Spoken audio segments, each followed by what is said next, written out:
me. Shalom. Shalom, shalom à tous. Sweet Jesus, yes, I'm dancing to your tune. For as the deep pants for water, so my soul longs for you. Forever and ever, yes, this heart beats for you. As the deep pants for water, Shalom, shalom, shalom à my tous. soul longs for you. Shalom. Forever and ever, yes, this heart beats for you. So the moment goes. Salut ma soeur Marie, comment tu vas ma soeur? Toujours fidèle. Dieu te bénisse ma soeur. Oh, bon, Paul Fabrice.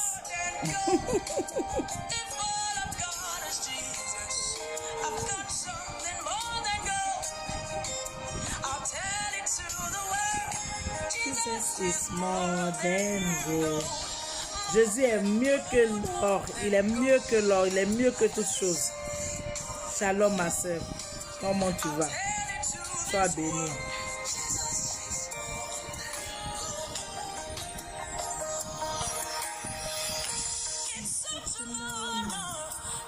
Partagez, partagez, partagez. Partagez.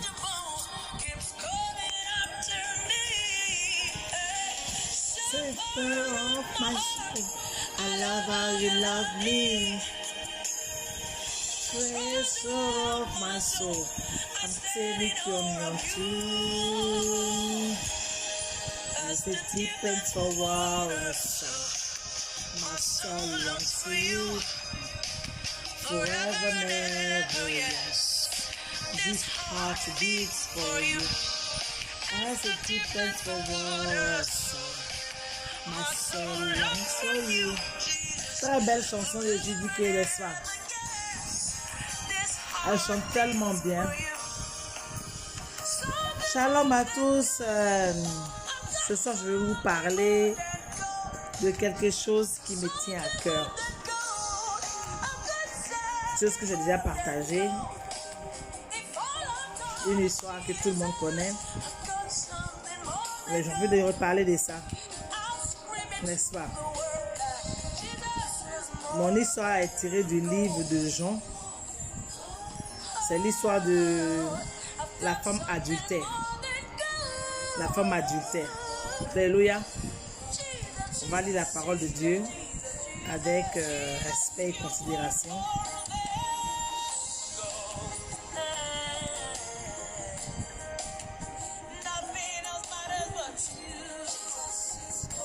Très belle chanson.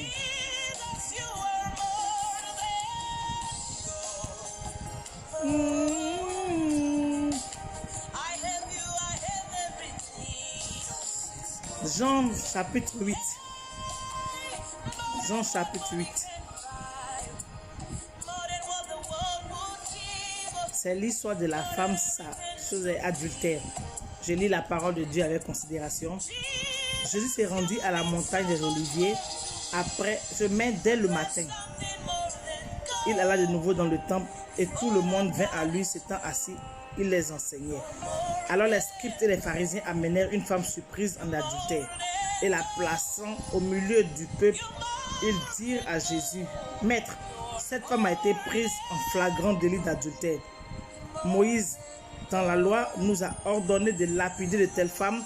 Toi donc, que dis-tu? Il disait cela pour l'éprouver, afin de pouvoir l'accuser. Mais Jésus s'étant baissé, écrivait avec le doigt sur la terre.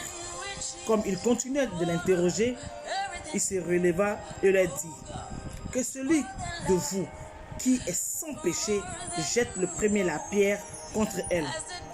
Et s'étant de nouveau baissé, il écrivait sur le sol. Quand ils entendirent cela, accusés par leur conscience, ils se retiraient un à un, depuis les plus âgés jusqu'aux jeunes. Et Jésus resta seul avec la femme qui était là au milieu.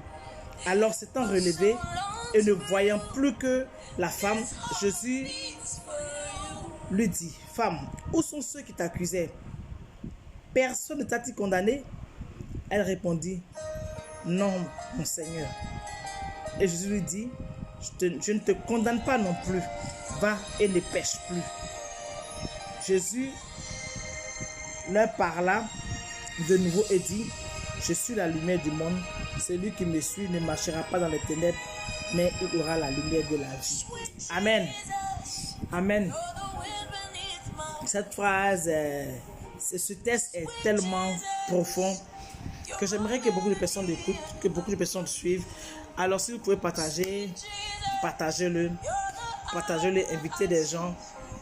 invitez des gens qui puissent regarder parce que c'est vraiment important.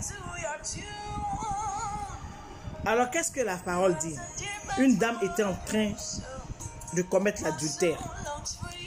Elle était en adultère avec un homme. Ils ont saisi la dame, ils l'ont amenée devant Jésus pour l'accuser. Pour dire voilà la dame là, elle était en train de commettre l'adultère. Et Moïse dans la loi dit que de telles personnes, on doit les lapider. On doit lapider la femme qui est en adultère. Normalement on lapide la femme, on lapide aussi l'homme, n'est-ce pas? Mais ils ont laissé l'homme, ils ont pris la femme et ils sont venus. Comme toujours la femme est notre souffre-douleur. Enfin, souffre-douleur des hommes. Ils ont envoyé la femme à Jésus pour la condamner. Mais qu'est-ce que Jésus a fait? Plutôt que de la condamner, plutôt que d'accepter ce que ces gens-là disaient qui était vrai, elle était prise en flagrant délit d'adultère. Jésus-Christ s'était assis et il a commencé à écrire à terre avec son doigt. Il a commencé à écrire avec son doigt. Personne ne dit ce qu'il était en train d'écrire. Aucun livre au monde ne dit qu'est-ce que Jésus était en train d'écrire. Mais on dit seulement qu'il était en train d'écrire. Il a écrit quoi? Personne ne le sait. Alors, dans la Bible, quand on parle de doigt qui écrit, on voit cette partie-là dans le livre d'Exode, n'est-ce pas? Exode 31.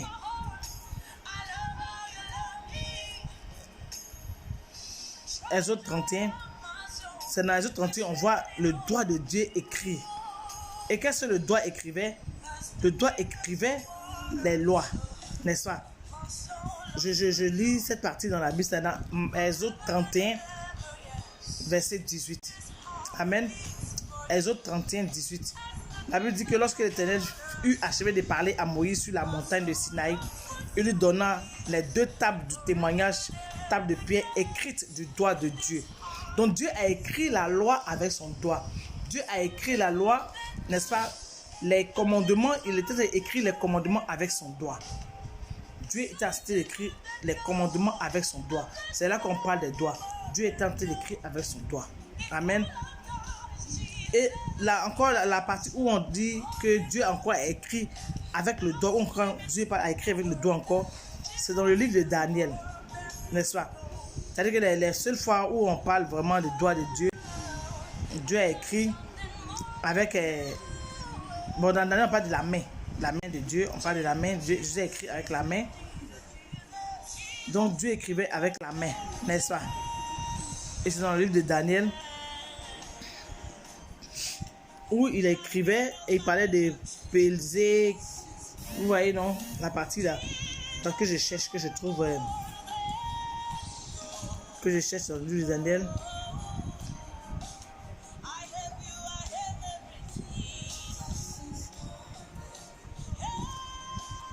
Dans le livre de Daniel 5. Daniel 5, on dit voici l'écriture qui a été tracée. Daniel 5, à partir du verset 24 et 25. C'est pourquoi il a envoyé cette extrémité de main qui a tracé cette écriture.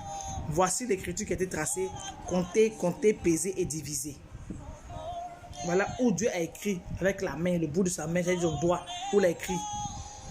Et la première fois où Dieu a écrit, c'est dans le livre d'Exode, où il a écrit les tables de la loi. Il a écrit les commandements qu'il a donnés à Moïse. Alors on dit que la dame a péché et quand elle était envoyée à Jésus pour être condamnée, pour être accusée, pour pouvoir justifier leur forfaiture, pour pouvoir éprouver Jésus. Quand ils ont envoyé cette dame, qu'est-ce qui s'est passé? Jésus s'est assis et il a commencé à écrire. Mais qu'est-ce qu'il écrivait? J'ai une bonne nouvelle pour toi. Ce jour-là, Jésus a réécrit les commandements. Jésus-Christ a réécrit les commandements. Il a réécrit la loi pour toi et pour moi. Le même doigt de Dieu qui avait écrit les commandements, qui a dit tu ne commettras point d'adultère, tu ne voleras point, tu ne feras point ceci. Jésus est venu réécrire la loi rien que pour nous. Il n'est pas venu abolir la loi, mais il est venu réécrire la loi pour nous. Avec son doigt, il a effacé l'acte dont l'ordonnance nous condamnait. Alléluia. Jésus a effacé l'acte dont l'ordonnance nous condamnait. Il a réécrit l'histoire pour nous. Il a réécrit la loi pour nous. Il a réécrit les commandements pour nous. Afin que nous ne soyons plus condamnés, mais que nous soyons justifiés par le sang de Jésus-Christ versé à la croix pour nous. Jésus-Christ a écrit au sol avec son doigt. Avec son doigt, il a effacé l'acte qui nous condamnait. Il a réécrit l'histoire. Alors toi qui te sens sale, toi qui penses que tu as trop péché, que tu as commis l'adultère, tu as commis l'avortement, tu as commis quoi que ce soit et que tu es condamné, laisse-moi te dire aujourd'hui, j'ai une bonne nouvelle pour toi mon frère, j'ai une bonne nouvelle pour toi ma soeur. Jésus-Christ a réécrit l'histoire pour toi. Jésus-Christ a réécrit la loi pour toi. Il a réécrit la loi pour toi. Il a écrit une autre loi pour toi. Il n'a pas aboli la loi de Dieu. C'est comme un décret que Dieu a pris, mais c'est un décret qui abroge un autre décret. Quand un président prend un décret, il faut un autre président pour venir abroger ce décret-là. Aucun ministre, aucun autre homme sur terre ne peut abroger le décret présidentiel. C'est le président seul qui peut abroger cela. Alléluia. Quand Dieu prend une loi, c'est Dieu seul qui peut l'annuler. Et Jésus-Christ étant Dieu, était le seul qui pouvait venir réécrire l'histoire de la dame, qui pouvait venir changer l'histoire. Et avec son doigt, il a réécrit l'histoire de la dame. Il a effacé l'acte dont l'ordonnance nous condamnait. Il a réécrit au sol pour dire, moi je ne te condamne pas. Qu'est-ce qui te condamne?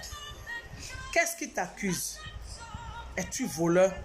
Es-tu drogué? Es-tu fumeur? Es-tu tueur? Adultère, fornicateur, impudique, menteur, tu as avorté. Quel est le péché que tu as fait? As-tu tué?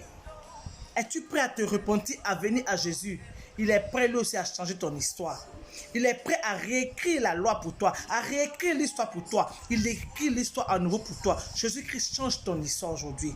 C'est un décret qui abroge un autre décret. Et c'est un Dieu qui a pris le décret. Et c'est un Dieu qui est venu pour abroger ce décret-là.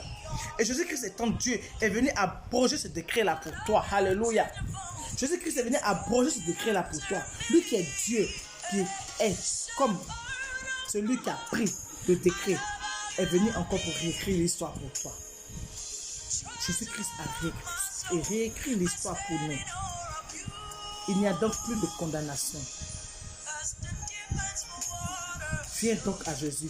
Viens tel que tu es et lui changera ton histoire. Lui te rendra propre, justifié. Il réécrira ton histoire. Alléluia.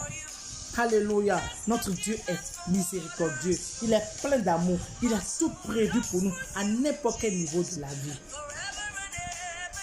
Quel est l'acte qui te condamnait? Quel est le péché qui te condamnait? Es-tu adultère? Es-tu fornicateur? Es-tu voleur? Jésus-Christ réécrit l'histoire pour toi ce soir. N'aie pas peur de venir à lui. N'aie pas peur de venir à lui. Ne cherche pas à changer avant de venir à lui. Viens à lui tel que tu es et lui te changera. Lui réécrira ton histoire. Lui changera ta nature, ton identité, ton nom. Il te donnera un nouveau nom. Lui qui a reçu le nom qui est au-dessus de tous les noms. Il te donnera aussi un nom. Il réécrira ton histoire. Es-tu stérile? Jésus-Christ réécrit ton histoire ce soir. Il dit qu'il n'y a pas de stérile dans sa maison et que la stérile enfantera 7 fois. Je déclare que tu enfanteras 7 fois au nom de Jésus. Jésus-Christ réécrit ton histoire. Jésus-Christ réécrit ton histoire. Il réécrit ton histoire. Rien n'est possible à Dieu. Tout est possible à celui qui croit. Il te faut juste croire. Il te faut juste croire. Si tu crois en ce Dieu-là, sûrement, tu feras des exploits et tu verras sa gloire. Je ne vais pas être longue parce que quand c'est long, les gens ont du mal à suivre. C'était ça ma bonne nouvelle pour toi aujourd'hui. Jésus-Christ, cette femme adultère qui a été prise en flagrant délit, amenée à Jésus, il s'est assis, il a écrit son doigt, il a réécrit son histoire. Ce Jésus-Christ-là, il est encore présent, il est encore vivant. Il réécrit ton histoire, il change ton histoire, il écrit une nouvelle loi pour toi. Il n'y a plus de condamnation. Qu'attends-tu pour accepter ce Dieu-là? Qu'attends-tu pour choisir ce Jésus-Christ-là comme ton Seigneur et Sauveur personnel? Mais qu'attends-tu? Il est prêt pour toi, pour changer ton histoire. Il est prêt à réécrire ton histoire. Donne-lui simplement ta vie. Si tu n'as pas redonné ta vie à Jésus-Christ, fais cette prière avec moi. C'est une prière simple. Seigneur Jésus, je t'accepte aujourd'hui comme mon Seigneur et mon Sauveur personnel. Alléluia. Viens dans ma vie. Rentre dans mon cœur. Prends contrôle de mon être entier. Lave-moi de tous mes péchés. Lave-moi de toutes mes iniquités. Enlève mon nom dans le livre de mort. Inscris mon nom dans le livre de vie. Je t'accepte comme mon Seigneur et mon Sauveur personnel. Père, prends-moi par la main, marche avec moi et conduis-moi dans ta destinée. Alléluia. Alléluia. Sois béni. Toi qui acceptes Jésus-Christ comme ton Seigneur et ton Sauveur aujourd'hui, que Dieu te bénisse. Que Dieu te bénisse. Il n'y a pas meilleur choix que cela. C'est le seul choix, l'unique choix qui s'offre à toi. Il n'y a pas deux choix, il n'y a pas trois. C'est le seul choix qui s'offre à toi. Accepte Jésus-Christ dès maintenant comme ton Seigneur et ton Sauveur personnel. Ton histoire changera, ta vie changera. Et certainement tu ne seras plus jamais la même personne que tu étais. Que Dieu te bénisse. Que Dieu vous bénisse tous vous qui regardez maintenant. Vous qui allez regarder après. Ma soeur Lydie Nedereke, que Dieu te bénisse. Ma soeur Hélène Ebrim, que Dieu te bénisse. Fidèle servant de Dieu. Que Dieu soit fidèle aussi dans ta vie, ma soeur. Que Dieu soit fidèle dans ta vie et que rien ne te fasse défaut. Il réécrit l'histoire pour toi aujourd'hui. Là où les gens pensent que c'était fini, Dieu commence avec toi. Dieu commence avec toi, ma soeur. Dieu commence avec toi. Il dit, je te dis, de ne pas craindre, de ne pas avoir peur. Tu penses que tu es en arrière, mais Dieu dit, il commence avec toi. Il réécrit l'histoire pour toi. Il réécrit l'histoire pour toi qui me regarde aussi. Dieu réécrit l'histoire pour toi. Et ton histoire changera. Shalom, shalom à tous. Que Dieu vous bénisse. Que Dieu nous bénisse. Que Dieu nous garde. Que ce mois qui finit aujourd'hui, que Dieu qui a été fidèle depuis le début de l'année jusqu'à maintenant, qu'il soit encore fidèle pour nous pour le reste de l'année. Que le mois qui commence demain soit un mois de bénédiction. Que tout ce que l'ennemi avait prévu contre nous en ce mois soit brisé et annulé au nom de Jésus. Que seule la volonté de Jésus-Christ se fasse dans notre vie. Seule la volonté de Dieu se fasse dans notre vie et celle de personne d'autre. Je vous aime. Jésus-Christ vous aime encore plus. Soyez bénis et acceptez Jésus comme votre Seigneur et Sauveur personnel. Et vous serez sauvés. Shalom. Merci, je vous aime, je vous aime, je vous aime, je vous aime. Bisous.